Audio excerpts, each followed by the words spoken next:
మన ముఖ్యమంత్రి రేవంత్ రెడ్డి గారు ఏదో జూబ్లీ హిల్స్ ప్యాలెస్ చక్రవర్తి గారు మాత్రం అందాల పోటీల రివ్యూలు ఢిల్లీ ట్రిప్పుల్లో బిజీగా ఉన్నారు. ఇదా రైతుల పట్ల మీకు ప్రేమ? మీకు ఓట్లేసి మిమ్మల్ని అధికారంలోకి తెచ్చి మిమ్మల్ని నమ్మి నువ్వు ఒకటే నాడు 2 లక్షల పైన రుణమాఫీ చేస్తా అని, 15,000 రైతు బంధు ఇస్తా అని, అన్ని పంటలకు బోనస్ ఇస్తా అని, పంటల బీమా తెస్తా అని ఒక్కటన్నా వరంగల్ డిక్లరేషన్లోని ఒక్కటన్నా నువ్వు అమలు చేసినవా రేవంత్ రెడ్డి అని నేను అడుగుతా ఉన్నా. రాహుల్ గాంధీ ఆయనే వచ్చి ఆ డిక్లరేషన్ను వరంగల్లో విడుదల చేసిండు. ఆయన అడగడు, ఈయన అమలు చేయడు. రాహుల్ గాంధీ కూడా బాధ్యత ఉంటుంది కదా, అడగాల్సిన బాధ్యత నీ చేతిలో. రాహుల్ గాంధీ క్రెడిబిలిటీ ఏముంటుంది? రేపు రాహుల్ గాంధీ రేపు వచ్చి ఉపన్యాసం చెప్తాడు, వింటాడా? ఏమని నమ్మాలి? ఏమని చెప్తావు? వరంగల్ ఇచ్చిన హామీ ఒక్కటి అమలు చేయలే అని రాహుల్ గాంధీ ముందుకు క్షమాపణ చెప్పాలి. ఏడాదిన్నర్థం అయింది, ఇంకెంతకాలం మోసం చేస్తారు?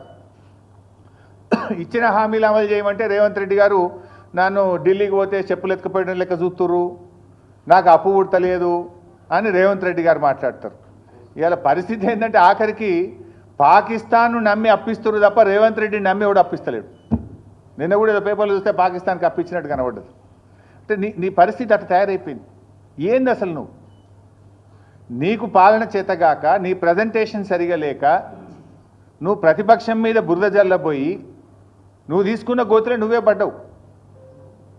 ఇప్పుడు ప్రభుత్వాన్ని నడపడం అంటే ప్రతిపక్షాల మీద దుమ్మెత్తి పోసినంత సులువు కాదు రేవంత్ రెడ్డి గారు. ఇప్పటికైనా పాలన మీద దృష్టి పెట్టు, రైతుల కష్టాలు తీర్చాలని చెప్పి నేను రేవంత్ రెడ్డి గారిని కోరుతా ఉన్నా. తక్షణమే ముఖ్యమంత్రి గారు రివ్యూ చేసి ధాన్యం కొనుగోళ్లను వేగవంతం చేయండి. నిన్న వర్షం పడ్డది, ఇవాళ రేపు కూడా వర్షాలు ఉన్నాయని వాతావరణ శాఖ చెప్తా ఉన్నారు. తడిసిన ధాన్యాన్ని కూడా రైతులకు ఇబ్బంది కలగకుండా అధికారులందరినీ కూడా తహసీల్దార్లను, ఆర్డీఓను, డిఎం సివిల్ సప్లైను, జాయింట్ కలెక్టర్లను క్షేత్రస్థాయిలో పంపించి మంత్రులు కూడా క్షేత్రస్థాయిలో వెళ్ళి తడిసిన ధాన్యాన్ని వెంటనే కొనుగోలు చేసి రైతులకు నష్టం జరగకుండా చూడండి. అసెంబ్లీలో ఉపన్యాసాలు ఇచ్చుడు కాదు, తరుగు తాలు పేరు మీద 5 కిలోల నుంచి 10 కిలోల వరకు రైతుల దగ్గర క్వింటాల్కు కట్ చేస్తూ ఉన్నారు కనుక దాన్ని రివ్యూ చేసి తాలు తరుగు లేకుండా కొనుగోలు జరిగే విధంగా రేవంత్ రెడ్డి గారు చర్యలు తీసుకోవాలని చెప్పి మేము డిమాండ్ చేస్తూ ఉన్నాం. ఒకవేళ ప్రభుత్వం స్పందించకపోతే బీఆర్ఎస్ పార్టీ పక్షాన పెద్ద ఎత్తున కార్యాచరణ సిద్ధం చేసుకొని బీఆర్ఎస్ పార్టీ రైతుల పక్షాన పోరాటం చేస్తుందని చెప్పి కూడా ఈ ప్రభుత్వాన్ని హెచ్చరిస్తూ ఉన్నాం. Thank you.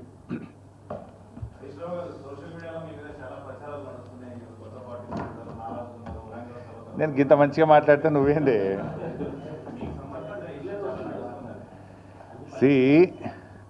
సోషల్ మీడియాలో వచ్చిన వార్తల మీద ట్విట్టర్లో నేను అదే రోజు ఖండించిన. 1, 2 చివరికి మా నాయకులు దాసోజు శ్రవణ్ గారు, ఎర్రోల శ్రీనివాస్ గారికి చెప్పి పోలీస్ స్టేషన్లో కంప్లైంట్ కూడా ఇచ్చి ఆ కంప్లైంట్ను కూడా నా ట్విట్టర్లో పోస్ట్ చేసి ఇటువంటి ఫేక్ ప్రచారం నమ్మొద్దని, తక్షణమే డీజీపీ గారు వీళ్ళ మీద చర్యలు తీసుకోవాలని చెప్పి కూడా నేను రాష్ట్ర డీజీపీ గారిని కోరిన విషయం కూడా మీ అందరికి తెలిసిందే కదా.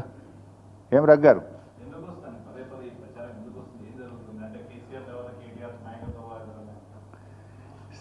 ఆ పంచాయతీ లేదు మా పార్టీలో. నేను చాలాసార్లు కూడా చెప్పాను, మీరందరూ కూడా చూసింటారు. ఒక్కసారి కాదు, కొన్ని 100ల సార్లు చెప్పి ఉంటాను.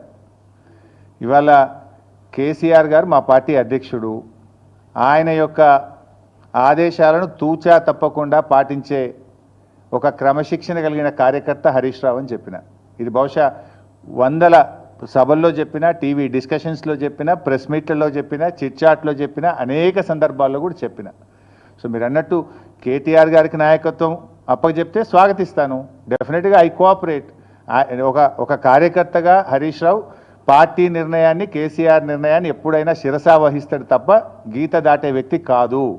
ఇది నా 25 ఏళ్ల రాజకీయ ప్రస్థానం చూపిస్తుంది. 25 ఏళ్ళ నుంచి నేను బీఆర్ఎస్ పార్టీలో ఉన్నాను. పార్టీ జెండా పుట్టుక నుంచి ఈ రోజు వరకు కేసీఆర్ గారి అడుగుజాడల్లో వారి సూచనలకు అనుగుణంగా పనిచేసేటువంటి ఒక కార్యకర్తగా హరీష్ రావు పనిచేసిండు, రేపు కూడా చేస్తాడు.